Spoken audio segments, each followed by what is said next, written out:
Greetings, greetings, greetings, royal family.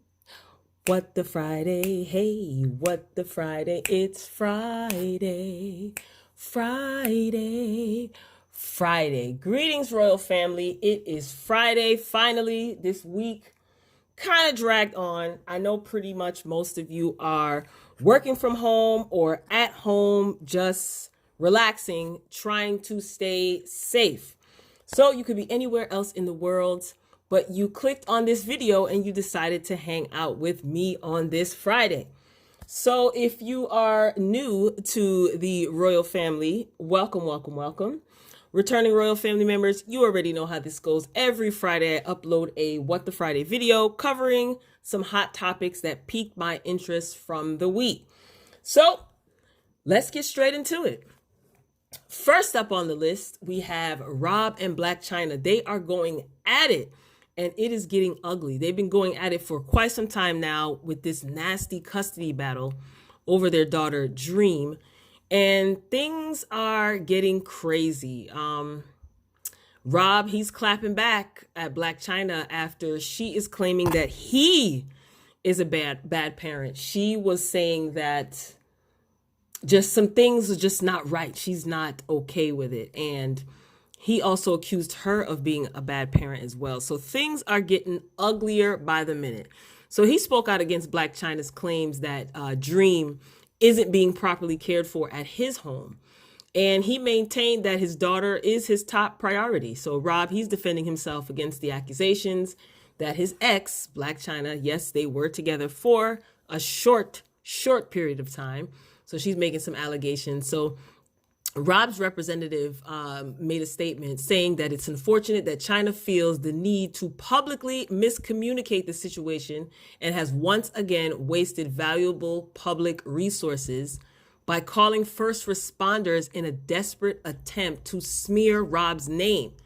And this is in response to his ongoing lawsuit against her for full custody of their daughter. Now, this is Rob's lawyer who gave this statement. The statement comes after BLAC CHYNA. She alerted the Los Angeles Department of Children and Family Services about their 3-year-old daughter, Dream's first-degree burn while she was at her father's home. And this is just getting ugly. According to CHYNA's lawyer, a burn happened at the end of February and led CHYNA to seek medical attention for her daughter. A second burn, according to CHYNA's lawyer, occurred from a hot light bulb while under the care of Rob's nanny, which the nanny later admitted via text message to CHYNA. So CHYNA's statement also explained that Rob initially lied to CHYNA and denied that Dream's second burn happened at his home. A second severe burn later allegedly occurred in a spot close to the first on Dream's leg. Following an investigation by DCFS and the police in which Rob fully cooperated, he has every reason to believe that there will be no findings of any safety issues in his home. CHYNA, though, she still wants their daughter to be allowed to visit Rob, the father. This is just getting uglier by the second. Whose statement is this? Now, it should be noted that on multiple occasions, third parties have called on DCFS to visit CHYNA's home for treatment of Dream, and within the last month, Dream has arrived to Rob from CHYNA with many unexplained injuries, including rashes, cuts, bruises, and a dislocated arm. Like I said, the two of them are going at it, and the poor baby girl is in the middle of all of this dysfunction, and I just think that this is so darn sad. I can't even get my words out, like, sheesh. Royal B loves the kids, loves children, and just to see these two nitwits going at it and making these allegations, I really hope for the child's sake that this is not true. A dislocated arm, burns. Both of them should be penalized in some way for this back and forth. This is just ugly, and this is public. And of course, eventually, Dream, as she gets older, she's going to know that this was in the public. Black China, she has a fight against her because I don't feel that she is just fighting against Rob. I do feel that he has some motivation and help, if you know what I'm trying to say. But the unfortunate part of this is the child that's caught in the middle of these two dysfunctional lunatics. I'm not placing blame on one person solely. I'm placing the blame on both of them equally. If you heard about this, share your thoughts. Let me know what you think. Moving along. Kanye, Mr. West, can you believe that he is not registered to vote, but he still supports Cheeto Head? Now, he wants the world to know again that he is supporting the current president, Cheeto Head. We've heard far too many times, but Kanye West is telling everybody how much he admires Cheeto Head. And he recently did an interview with the Wall Street Journal magazine. This is for its April issue. And Kanye shared his thoughts on people's reactions to his 2018 comments about Cheeto Head. Remember when he was going hard for him, saying that he loves him and he supports him, and he had on his red hat. So in a snippet from the interview, again, this is the Wall Street Journal's April edition. He says, "I'm a black guy with a red hat. Can you imagine? It reminded me of how I felt as a black guy before I was famous, when I would walk into a restaurant and people would look at you like you were going to steal something." This is what he said. He goes on to say, "This is your place, yay. Don't talk about apparel. This is your place, yay. You're black, so you're a Democrat."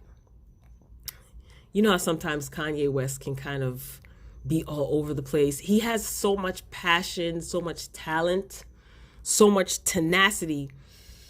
But I think sometimes his thoughts, they just kind of go on like a run-on sentence, you know, no punctuation, no hard pause, no period, nothing. And he can be definitely misunderstood. He went on to break down his views on the multiple layers of hierarchy, right? So he's just like all over the place. He talked about the multiple layers of hierarchy within a society and how it pertains to his political decisions. So he says, everything is about putting people in their place. Classism, protectionism, not just racism. Classism is like living on a bookshelf.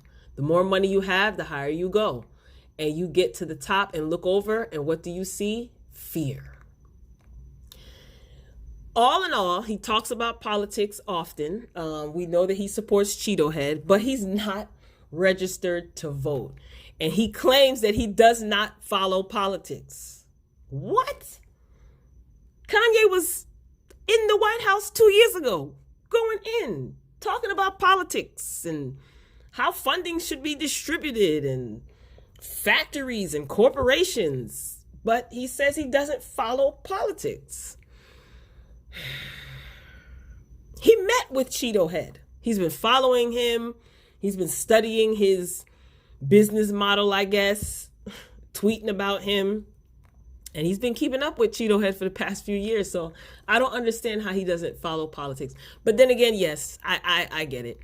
I think that Kanye sees an opportunity. Like whenever he sees an opportunity, he goes for it. And he saw an opportunity meeting with the president, going to the White House. Of course, it was a media frenzy. It got a lot of media coverage, and Kanye West got a lot of backlash because of that too. So I think that he sees an opportunity and he was trying to take advantage of that opportunity. For me, I could be totally wrong, but hearing him say that on record that he doesn't follow politics, it just makes me further think or feel that it's all business for him. Nothing more, nothing less. Like, it's straight up business. So him meeting with Cheeto Head, I think it was a business move for him. Not necessarily, I'm going to join, this guy's campaign. And he's not even registered to vote. So he can't even if he wanted to, he can't even vote for him. Hopefully that will change. But if not, I'm a firm believer in you vote for who you want to vote for. You shouldn't be penalized for that. And if you're not registered to vote, that's your choice. I don't beat people over the head as far as their political views. I very rarely talk politics with most people anyway, but still, I just find that interesting that he says he doesn't follow politics, and he's not registered to vote. So that, like I said, it just furthers my belief that it's all business for him. Nothing but business. So tell me what you think. It is what it is. All right, Ye, when you going to get back in the studio? Because that's all I really care about. Moving along, speaking of studio, Dr. Dre's The Chronic. Remember that iconic album? And Whitney Houston. Oh, y'all know I got love for Nippy. Her song, I Will Always Love You, along with Dr. Dre's The Chronic, is set to be archived in the Library of Congress. Now, this is a big deal, royal family, okay? The Chronic definitely is a classic. It can be considered a classic. I mean, I guess it depends on who you ask. I know, having conversation, top 10 albums or classic albums, The Chronic has been mentioned. So I guess it depends on who you ask. So the 3 times certified platinum album, The Chronic, the original, is prepared to make another milestone, along with the late, great, iconic Whitney Houston's 4-time platinum single, I Will Always Love You. So it's deemed, these 2 projects are deemed worthy of preservation because of their cultural and historical importance to the nation's recorded sound by the National Recording Registry. Both The Chronic and I Will Always Love You will be archived in the Library of Congress. This is a big deal, y'all. Like, this is a huge, The Chronic, Whitney Houston, I Will Always Love You. Wow. Now, it's being reported that out of the 800 culturally and historically nominations, the Village People, YMCA, that was a very popular, still a popular song. Tina Turner's 1984 album, Private Dancer, Dancer for Money, Do What You Want Me to Do. And Selena's 1990 album, Ven Conmigo. Put it in the chat. What the heck does that mean? I didn't Google that. Those were also archived in the Library of Congress. Now, Nippy, along with Biggie Smalls, they're going to be inducted. I think the ceremony is supposed to take place in May. So you had to vote for artists, and Whitney Houston and Biggie Smalls were both, they won. So they're going to be the next inductees in the Rock and Roll Hall of Fame. Still don't know, and I did cover that on one of my What the Friday shows. Still don't know who is going to be doing the honor of inducting, at the ceremony of inducting Biggie into the Rock and Roll Hall of Fame, and Whitney Houston as well. So Whitney Houston has gone home to glory, and she is still breaking records. And this is a big deal. The Library of Congress, The Chronic, Dr. Dre, who was a part of NWA. Times have changed, but congratulations to Dr. Dre and to our beloved Nippy. Shout out to them for that. All right, moving along. We're still on the topic of artists. Little Kim, Queen Bee. She announces a new album with Tory Lanez as the executive producer. Now, it's been a few months since her her last album came out, 9. That was her 5th studio album, and I don't know where it's charting now, but it didn't do so well on the charts. It's okay. It's okay. You know, those of us who are diehard Little Kim fans, you know, we showed her love, streaming her album, buying her album. But yeah, it wasn't that long ago that she released this album, 9, and she's ready to work on her next album. So she posted on Instagram that she's already started production for the project, and she revealed that she's working with Tory Lanez. So on IG, she posted, anybody who knows me knows that I love this man and that he's one of my biggest music idols. I can't wait for us to get out of this damn quarantine. So a fan said that, in the comments, a fan was saying, girl, we don't even care about no album. You know what I'm saying? We just love you. So Kim says, you know, that's fine and all, but I'm that B, so I can do what I want. Okay.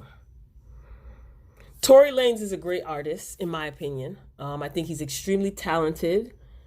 How is Tory Lanez one of your idols, Little Kim? You've been out long before Tory Lanez. Okay, but whatever. People are entitled to idolize whoever they want, work with whoever they want. But Tory Lanez and Lil Kim, I'm gonna be looking forward to this because Kim needs to work with someone who understands her sound.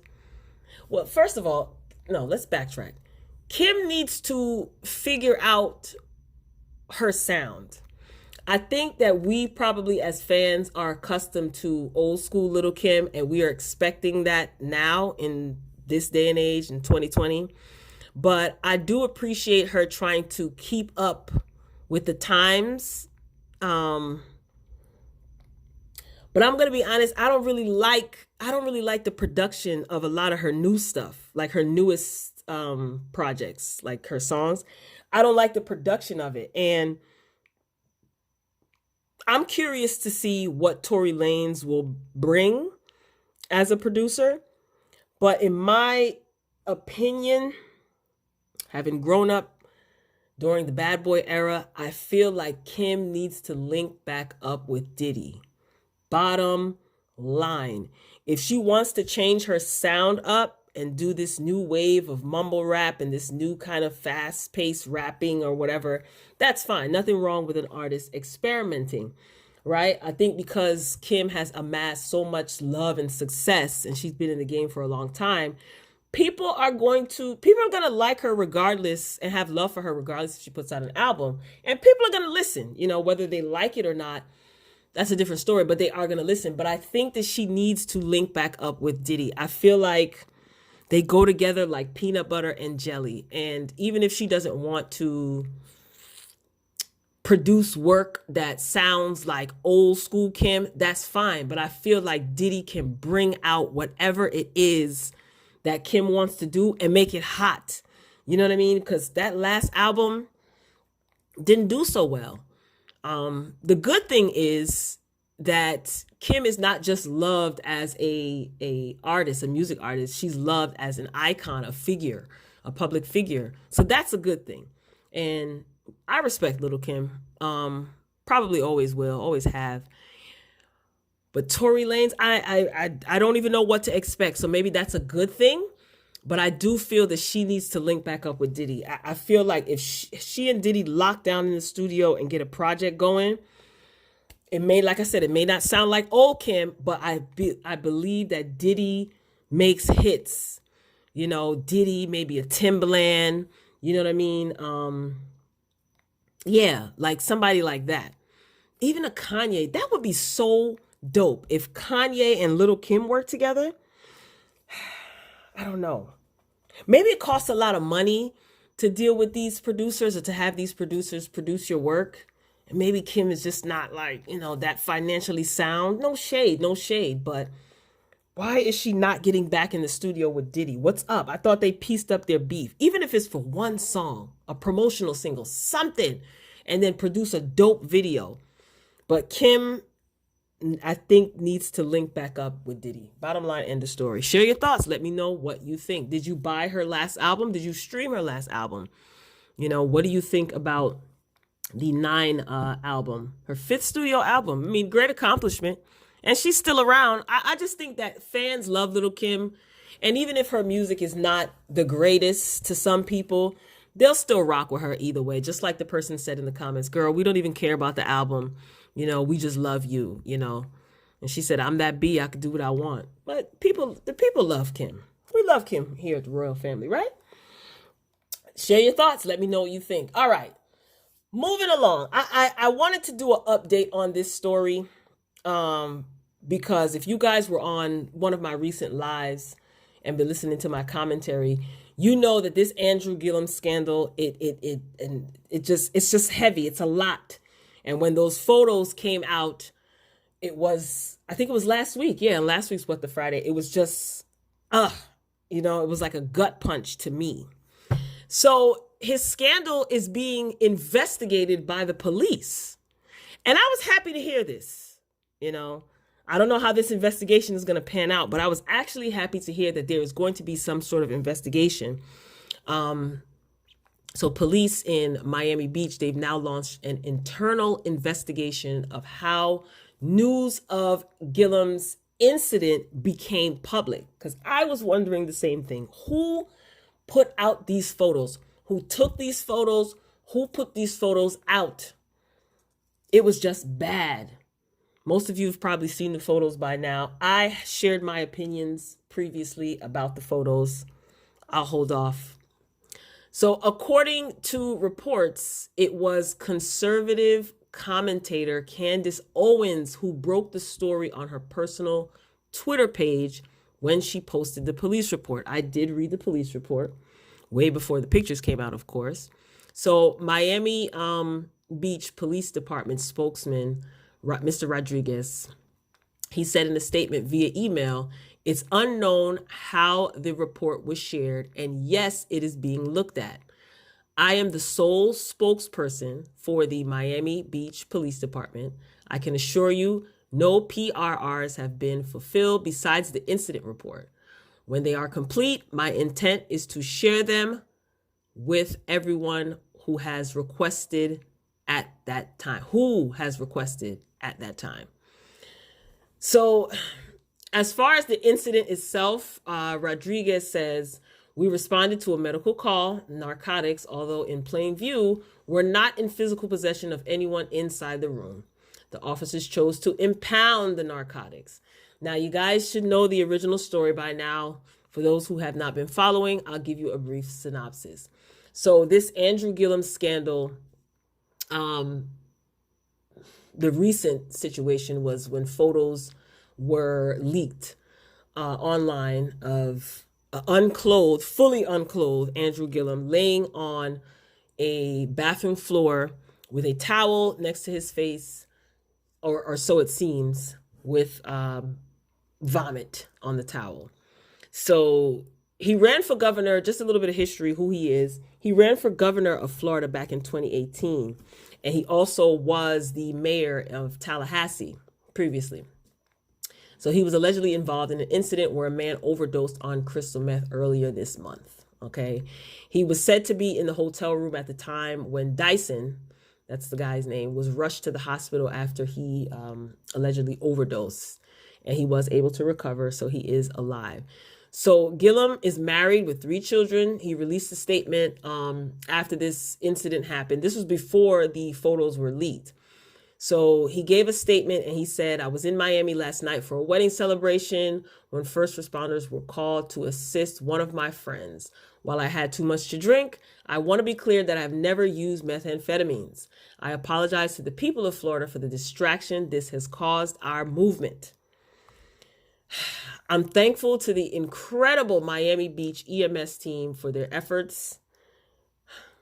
I will spend the next few weeks with my family and appreciate privacy during this time." Again, this is the statement that he gave when news first broke that he was in this hotel room with this 2 other males, one of whom was reported to have overdosed on meth. So again, he gave this statement before the photos were out. It was later reported that Dyson allegedly worked as a male escort.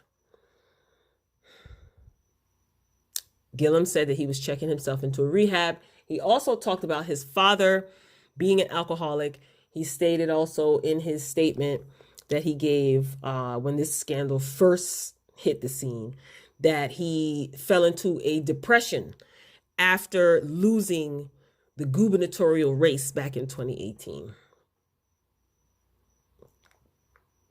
Well, once the photos leaked, it was all bad. So in the photo, again, you see a black male lying naked on the floor. His head is near a towel that appeared to have vomit on it. Pictures of the hotel room also leaked. And I talked about this because I did see the photos. One photo shows small plastic bags with a substance inside that's said to be crystal meth. A pill bottle with white pills around it was also found. Beer bottles and sheets that had bodily fluids on it were also seen in the photos, which were obtained by the Daily Mail under the Freedom of Information law. Now, Dyson was also said to be unclothed when police arrived at the scene. Now, I'm curious to see what the results of the investigation will be. Um, Not only should they be investigating who gave these photos to the press, but who actually took these photos along with the authenticity of these photos. Because I question the authenticity of the photos, especially of the one with this person who's said to be Andrew Gillum laying on the floor. It just looks cropped. You know, you see a toe. I talked about this. You see a toe that looks like it looks like it's on top of Gillum's arm. It just looks weird. You know, the whole scene, the pictures looks like something out of an episode of Law and Order. You know, so I hope that this investigation gives the public who like Andrew Gillum, who were supporters of Andrew Gillum, some sort of explanation, and not just further trivialize this whole situation. So I'll be keeping an eye and an ear out for updates on this. It seems like they're investigating how these photos got leaked. I just want to know who took the photos and are these authentic? Like, what's up with this? This is bad. This is all bad. So if you've been following this story, share your comments, Royal Family. Let me know what you think about this whole Gillum situation. And I posed a question before, and I'm going to pose it again for some of the newcomers who didn't get an opportunity to listen to my commentary about this situation. Do you think that his political career is over? If you were a supporter of Gillum, even if you're not, like, as a voter, is this a deal breaker for you? If so, why? Respectfully share your ideas if you feel the need to. You know, I just like to get other people's opinions, but please just keep it respectful. None of this goofy cussing. I don't like cussing in my comments. I don't like it. Don't do it. If you do it, it's going to get deleted. Like, we can respectfully disagree. I'd like to think that majority, if not all, of the royal family here are logical, emotionally intelligent people. And I like to have discussions. We don't have to agree, but like I say all the time, we can disagree respectfully. All right, let's move on. Speaking of, you know what? That's a bad joke. Let me just move along. Pornhub. Don't click off the video. Just hear me out. This is actually a good story. It is funny, but it's actually a good story. So they are donating 50,000 masks to New York City first responders. And they're also making their premium content free during this Coco situation. So Pornhub, they've pledged to donate 50,000 surgical masks to medics and first responders in New York City and said it will make its premium content free. Oh God, for the next month. Now that's just hilarious, but this is a good cause. So with nearly 1 billion people in lockdown across the world because of this situation, Coco, it's important that we lend a hand and provide them with an enjoyable way to pass the time. This is Corey Price, who serves as the vice president of the adult entertainment streaming giant. This is what he said.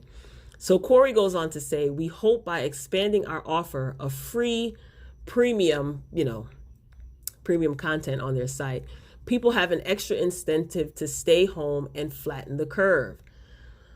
Pornhub said that it will be donating 15,000 masks to first responders from Local 2507, which is a labor union in New York City that represents uniformed emergency medical technicians.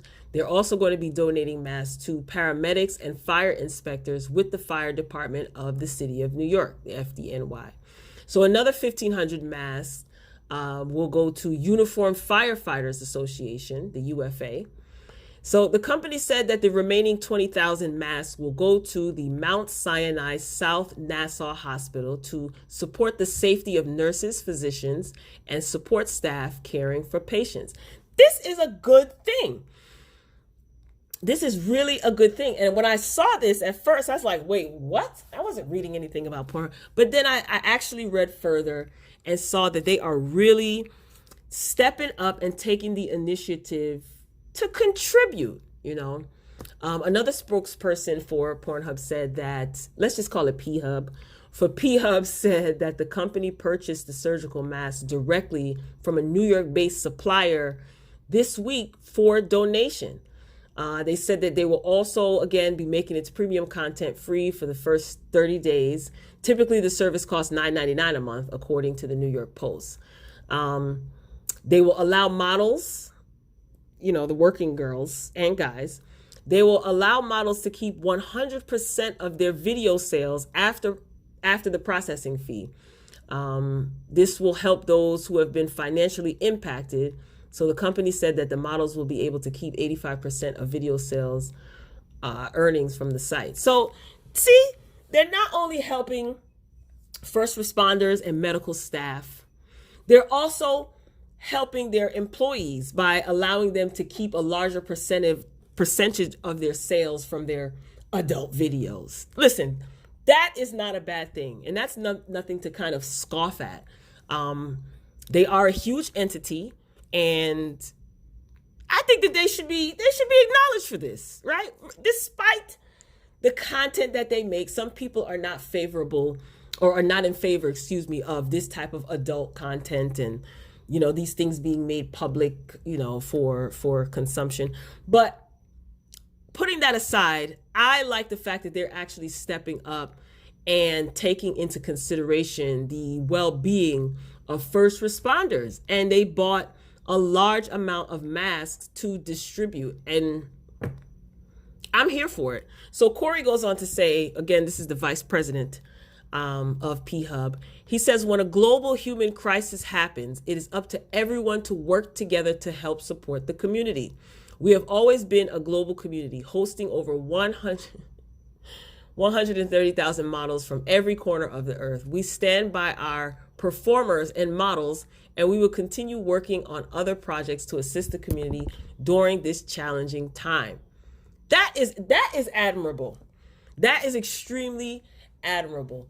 This is proof that help can come from anywhere, and most people will shun the adult entertainment industry. That's their personal choice, no judgment here, and probably think that a entity like this in the adult entertainment industry would never think to help. But we're all human beings, and I love the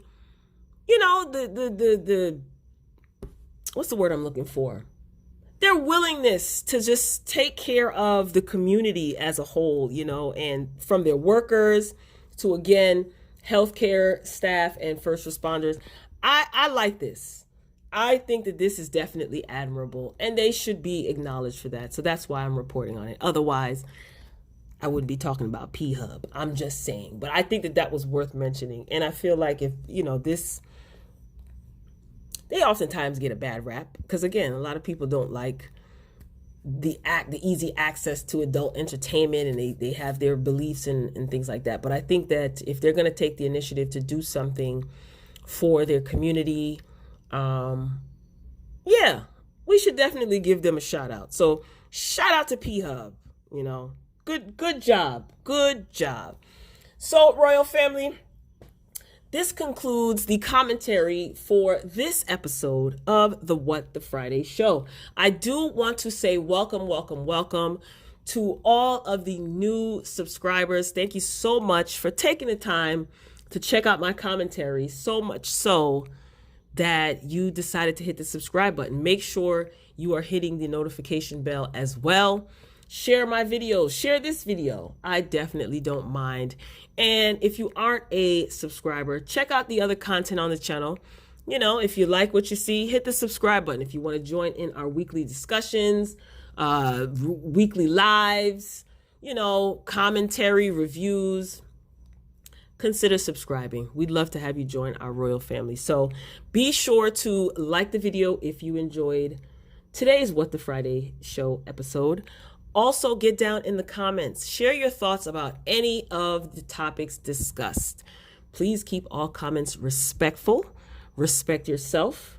Respect one another. And please respect my platform. We do not have to agree on anything. We don't. We just don't. We're human. We all can think for ourselves. But I do believe that we all have the ability to disagree respectfully. No cussing in my comments. That's just the way I run my ship over here. It is what it is. If you get disrespectful, you're cussing and acting an ignorant fool, I'm just going to delete your comment. So don't waste your time. So Royal Family, I just want to give you guys thanks. I just want to say thanks to you guys. The platform is growing rapidly. Like, I'm really blown away by our ability to kind of like come together and just have fun, like lighthearted. You know, a lot of you have shared your experiences. Make sure you check out the recent Royal Culture podcast episode. Every Wednesday, I upload a podcast style video. It's commentary only. Some of you shared your personal experiences, and I appreciate that. You know, we're growing. We're at over 1,600 now. We hit 1,600 subscribers, 1,604, I think it is the last time I checked yesterday. So we're growing. We're definitely growing. And I respect all of you, and I thank all of you for disagreeing with me on certain topics and certain videos, and doing so with class and sophistication. We're a royal family. We're royalty. We got to act like it. So Royal Family, I'm getting ready to sign off. Again, drop down in the comments. I look forward to reading your comments. You guys definitely keep me entertained. You guys have fun. I love it. I love every single minute of this stuff. So I got to get back in the lab and get ready to conjure up some more content for you guys. Make sure you guys are checking out the Morning Boogie live morning shows. I'm switching up the schedule. I'm going to be doing the Morning Boogie live morning shows on Monday, Wednesday, and Saturdays for now. Got some other things that are getting ready to kick off. So I kind of have to, I don't want to spread myself too thin. Okay. Got to keep myself healthy physically and mentally. So making sure you checky outy the other content on the channel. I know some of you are not getting your notifications. I'm not even getting notifications for individuals that I'm subscribed to. I don't know what's going on. I can only assume that it's because of Coco. Staff may be limited and stuff is all over the place. So make sure you just check in the channel periodically just to see what I uploaded. So yeah, that's about it. I'm signing off, Royal Family. Thank you so much for rocking out with me to the end of the video. If you made it to the end, again, don't forget, like the video, share, subscribe, and drop down in the comments. Can't wait to see what you guys have to say. So I'm signing off, and until next time, peace.